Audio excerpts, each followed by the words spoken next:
Bonjour et bienvenue à vous, chers amoureux de la programmation, dans cette nouvelle vidéo dans laquelle nous allons euh, faire aussi une application, genre un exercice d'application qui va nous permettre de voir un petit peu, de mettre en pratique les notions qu'on a eu à voir depuis le début jusque là. Et dans la vidéo précédente, nous avons euh, résolu l'exercice 1 qui était de d'écrire un programme qui permet de saisir une valeur et de déterminer si le nombre voilà, saisi est premier. Et donc, on avait eu à voir ces trois notions-là. On avait fait un petit peu une révision sur les variables, les structures conditionnelles et les boucles. Et on avait compris. Et dans cette vidéo, ce que je vous propose, c'est de faire avec les fonctions. Avec les fonctions, c'est-à-dire on va mettre en place un programme qui sera dans notre fonction et qui, elle, va vérifier et afficher voilà, les valeurs saisies entre l'intervalle de 1, la valeur qu'on a envoyée par exemple en paramètre. Donc le programme dit d'écrire un programme qui permet de déterminer et afficher les nombres premiers compris entre 1 et une valeur saisie. C'est-à-dire quoi? Déjà de 1, vous comprenez d'après les 6 précédents, comment est-ce qu'on fait pour déterminer si un nombre est premier. Ok, super. Donc c'est juste ça qui... En fait, ça ne change pas. Ça ne change pas, sauf que ce qu'on a ajouté, c'est quoi? C'est que ce n'est plus de vérifier si le nombre saisi est un nombre premier. Non. Nous, on saisit, par exemple, si x est égal à 5, là, cette fois-ci, si x est égal à 5, donc je copie la ligne, je mets ici. Donc si x est égal à 5, entre 1 et 5, on ne va pas vérifier les diviseurs de 5. Non, ce n'est pas la même chose. Cette fois-ci, je vais écrire, en fait, entre 1 et 5, voilà, entre 1 et 5, on va vérifier les nombres qui sont premiers entre 1 et 5. C'est-à-dire que, est-ce que 1 est un nombre premier? Bon, par défaut, on a l'habitude de dire que 1 n'est pas premier et l'autre ont l'habitude de dire que 1 est premier. Mais dans cette vidéo, je ne vais pas prendre 1, je vais juste commencer par 2. Voilà. 2 est un nombre premier parce que 2 est divisé par 1 et 2 est divisé par lui-même. 3 aussi est un nombre premier parce que 3 est divisé par 1 et 3 est divisé par lui-même. Voilà. Par contre, est-ce que 4, lui, il est divisé par 1 et lui-même seulement? Non. 4 est divisé par 1, ça fait 1. 4 est divisé par 2, ça fait 2. 4 est divisé par 4, ça fait 3. Donc 4 n'est pas un nombre premier. Et 5 est un nombre premier. Donc en résultat, on aura 5, on aura 3 nombres premiers. 3 nombres premiers entre l'intervalle 1 et la valeur saisie. Donc cette fois-ci, c'est ça. C'est-à-dire que lorsqu'on avait saisi 5, on disait que 5 n'avait pas que 2, 5 avait deux diviseurs, 1 et 5 lui-même. Et on avait dit qu'il y a deux diviseurs, donc 5 est un nombre premier. Cette fois-ci, ce n'est pas la valeur saisie qu'on veut vérifier si c'est un nombre premier. On vérifie entre 1 et la valeur saisie les nombres premiers qui se trouvent à l'intervalle. C'est-à-dire que avec 6 aussi, donc je vais copier, avec 6 là, on va vérifier entre l'intervalle 1, entre l'intervalle 1 et 6. Et là,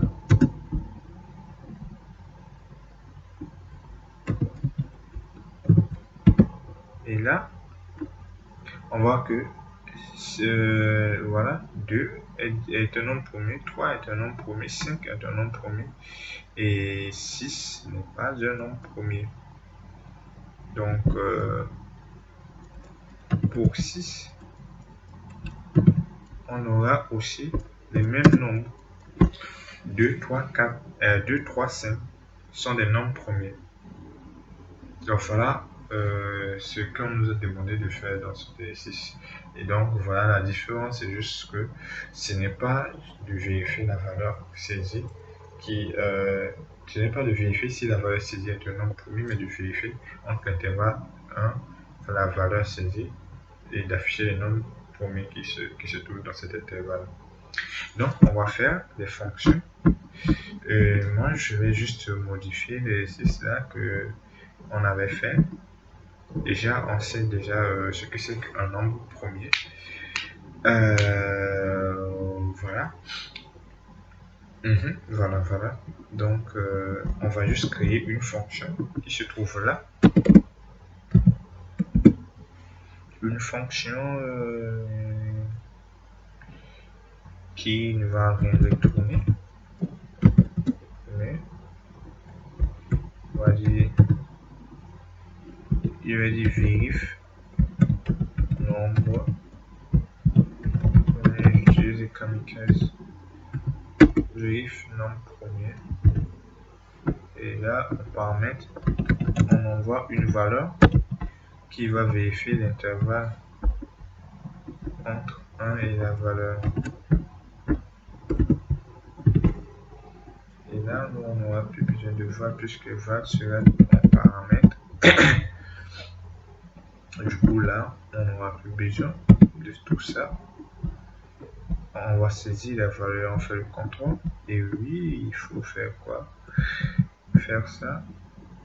Sauf qu'on va couper et revenir là, mettre là. Donc, en fait, c'est quoi? Le programme ne change pas. Ça, c'est le 1. Mais on va ajouter quelque chose. Donc, ça c'était genre normalement le nombre pour déterminer que si la valeur saisie est un nombre premier. C'est juste ça que j'ai coupé pour pouvoir mettre dans la fonction vérifier nombre premier. Donc, en fait, si j'appelle cette fonction, par exemple là, si j'appelle cette fonction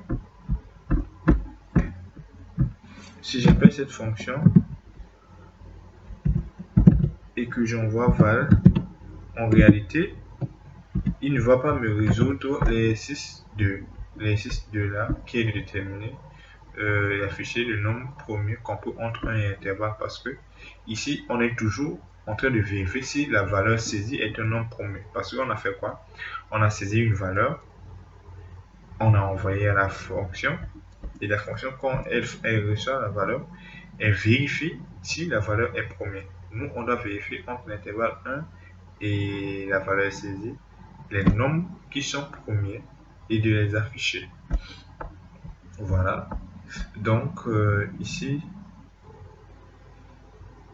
je vais mettre ici S à la fin de la fonction. Comme ça. Voilà. Donc, ce qui fait que quoi? On aura deux boucles. Une autre boucle qui va faire une première boucle. Voilà. Qui va permettre de faire quoi? De parcourir l'intervalle là de 1 à la valeur saisie. Ça, c'est 1. Et une deuxième boucle qui va vérifier pour chaque valeur là si ils sont premiers. Si elles sont premières du moins. Donc on est à 1, on vérifie si 1 est un nombre premier. Pour vérifier si 1 est un nombre premier, il faut utiliser des pour comme on avait vu dans l'exercice précédent pour vérifier si un nombre est premier. Comme on a vu, ici, rien ne change. Donc quand la valeur, l'indice de parcours passe à 2, on vérifie si 2 est un nombre premier. Exactement quand on vérifie si la valeur saisie est un nombre premier là. Donc on aura deux boucles. Une qui va parcourir de 1 à 5 et quand par exemple i est égal à 3, de prendre 3 et de vérifier si 3 est un nombre premier. Donc une autre boucle qui va parcourir de 1 à 3 et de vérifier si 3 est premier. Quand l'indice de parcours de la première boucle est à 4, on va vérifier si 4 est un nombre premier. Mais non, pour vérifier si 4 est un nombre premier, on vérifie encore en entrant dans une boucle qui va aller de 1 à 4 et vérifier si 4 est un nombre premier. Si on arrive à 5, on part aussi, on vérifie si de 1 à 5, si 5 est un nombre premier. Donc, ce qui fait que ici, on va avoir un autre indice de parcours qui s'appelle J. Et lui, qu'est-ce qu'il va faire?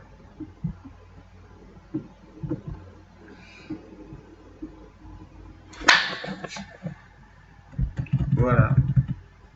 C'est-à-dire que ce qu'on a affiché, ce qu'on a fait ici, on coupe, on fait une première boucle. J'ai mis pour une première boucle. Voilà, for J égale à 1. For J égale 1. Voilà, J inférieur ou égal à la valeur. On fait J plus plus pour avancer J. Et là, on colle. Par contre, ce n'est plus maintenant I égale à 1 jusqu'à I inférieur à val. C'est maintenant I est égal à 1 jusqu'à I inférieur ou égal à J. Parce que en réalité, lorsqu'on saisit, si la valeur val est égale à 5. Donc je vais mettre en commentaire. Je ne sais pas si vous allez voir. Non, vous n'allez pas voir. Donc je fais ça comme ça. Si la valeur saisie val par exemple est égale à 5, je vais effacer ce que je mets après, vous allez comprendre. Si val est égal à 5, donc ici J parcourt l'intervalle là qui est 1, 2, 3, 4, 5. Voilà, donc J parcourt 1, 2, 3, 4, 5. Maintenant, quand J est égal à 1, ou bien 2, ou bien 3, ou bien 4, ou bien 5, il va parcourir le J pour vérifier si J est un nombre premier. Parce que si val est égal à 5, on parcourt de 1 à 5 et on vérifie entre l'intervalle les nombres qui sont premiers pour les afficher. Maintenant, pour vérifier si il y a un nombre premier parmi dans l'intervalle là, il faut vérifier les nombres là même qui se trouvent dans l'intervalle s'ils sont premiers ces nombres là. Donc I va parcourir, voilà, si IJ est égal à 1, donc de 1 à J. Si I est égal à 2, si J du moins est égal à 2, il va parcourir de 1 à 2 pour vérifier s'il n'y a que 2 diviseurs entre 1 et 2. Si J est égal à 3, pour vérifier si le nombre là est un nombre premier, il faut parcourir de 1 à 3 et vérifier. Maintenant, lorsqu'on vérifie, donc ça veut dire que c'est J qu'on vérifie s'il est premier ici, le J. Donc le J, c'est par exemple J est égal à 3, c'est le 3 qu'on a vérifié si c'est un nombre premier. Donc c'est le J qu'on a vérifié si c'est un nombre premier. C'est pourquoi on va aller de I est égal à 1 à I inférieur ou égal à J. Et cette fois-ci, ce n'est plus val, c'est J qu'on vérifie si il est divisible par I. Si J est divisible par I, alors il est égal à 0. Et on avance le compteur. Cette fois-ci, le compteur n'est pas initialisé en haut là-bas. Il faut que chaque fois lorsqu'on prend une valeur, que le compteur soit à 0. À chaque fois, quand on prend une valeur, entre l'intervalle 1 et la valeur saisie, lorsqu'on a une valeur, on met le compteur à 0. Et puis la valeur là, on vérifie si c'est un nombre premier.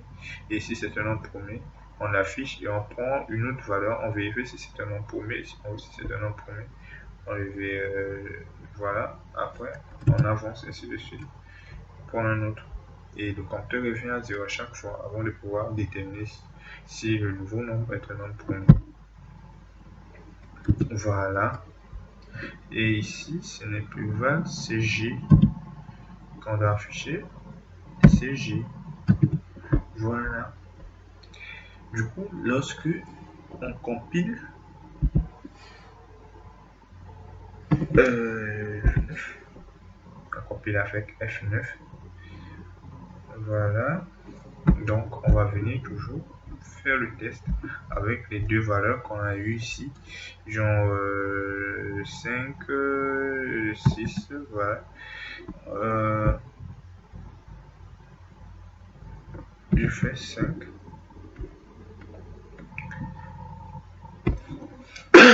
Voilà.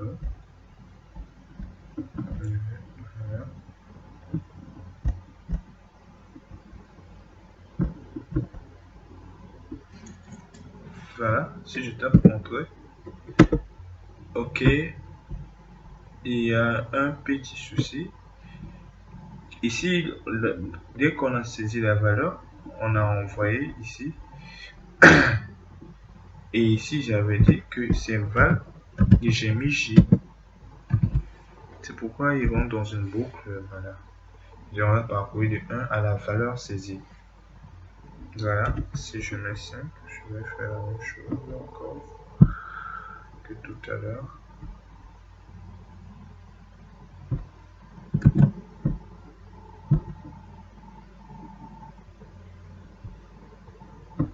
Voilà. Super. Voilà. Il dit, si j'entre 5, il y a 1, 2, 3, 4, 5 comme intervalle entre 1 et 5. C'est ce que je vous disais là. Maintenant, entre intervalle 1 à 5, il va vérifier pour chaque valeur si la valeur est un nombre premier. Donc, il prend 1. Il dit 1 n'est pas un nombre premier. Voilà. Il prend 2. Il dit 2 est un nombre premier. Il prend 3. Il dit 3 est un nombre premier. 4 n'est pas un nombre premier. 5 est un nombre premier. Exactement comme on a dit tout à l'heure. Je vais essayer avec 6 et vous allez voir la même chose.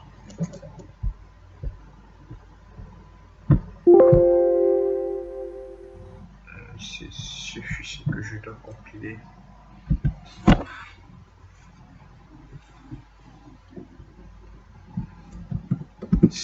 Voilà. Il dit 1 n'est pas un nombre premier, 2 est un nombre premier, 3 est un nombre premier, 4 n'est pas un nombre premier, 5 est un nombre premier, 6 n'est pas un nombre premier.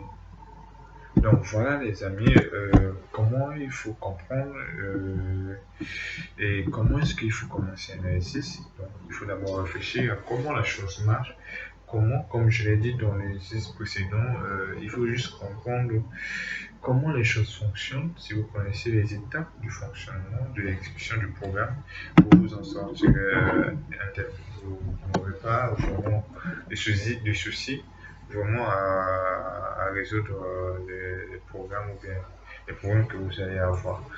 Donc sur ce, je vous donne rendez-vous dans la prochaine vidéo. N'hésitez pas à aimer la vidéo pour le référencement aussi de la vidéo et pour me motiver aussi, et de mettre en commentaire ce que vous avez aimé, ce que vous n'avez pas aimé, ce que vous aimeriez que j'améliore dans mes vidéos. Comme ça, dans les prochaines vidéos, on va discuter de ces sujets.